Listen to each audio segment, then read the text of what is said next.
my degree of freedom, which is 7. And then I'm looking along the top, which says 2 tails, 10%. Down to 7 is 1.895. And I want that to be positive and negative.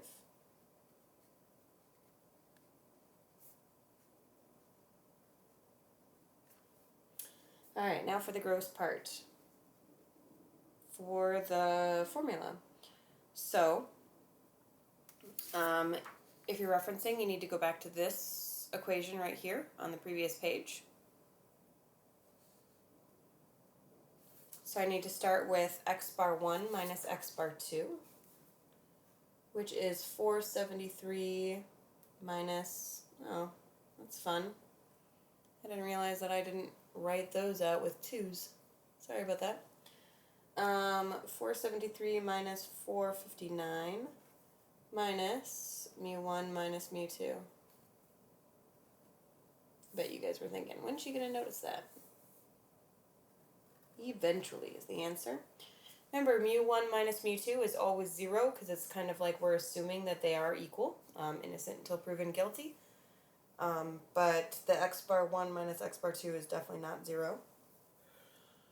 On the bottom in the square root,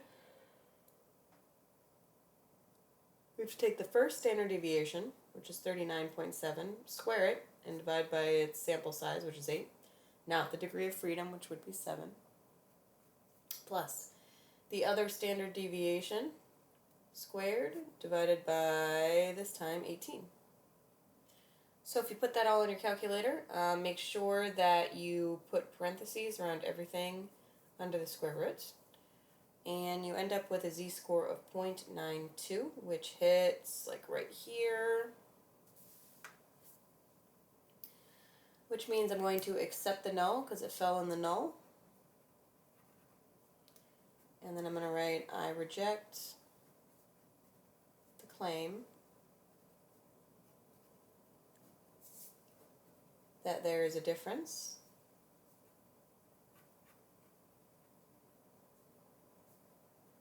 in the test scores. So even though they were different, they weren't different enough, especially with one of them having a sample size that is so small. Alright, I'm going to quickly show you how to do this on your calculator, which is what you would prefer to do during the AP Calc exam. There's no reason to do it by hand on the AP Calc exam. So, let's see. First thing I'm going to do is hit Stat. And then go over to tests. I'm going to pick the one that says t-test, 2-sample t-test, which is the 4th one down. Okay, remember data is if you had stuff in like L1, L2, and we're pulling directly from there, but we're just going to hit stats, which we can just type the data in. I've already typed the data in because I did the problem earlier. Helps to actually have it labeled correctly on your paper. The not equals to is what I chose for this one because that means I'm a two-tailed test. Pooled is no because the variances are not equal. And then I'm going to pick a draw because I prefer to see it in the picture rather than just have numbers, but either way would work.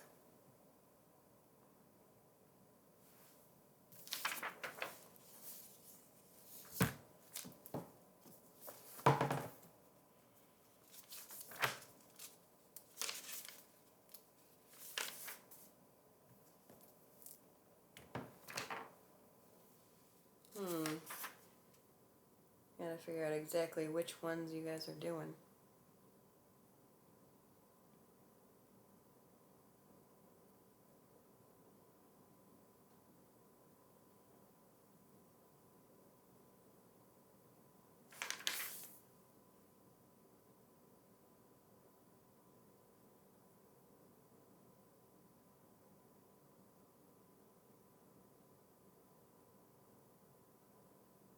Variances are equal, not equal.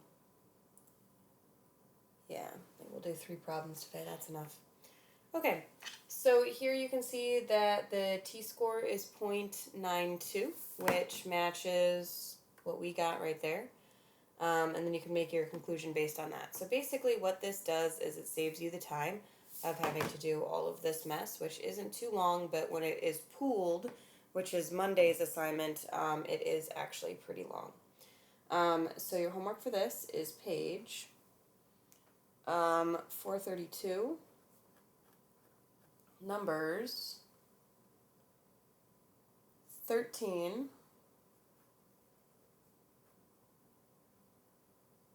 17,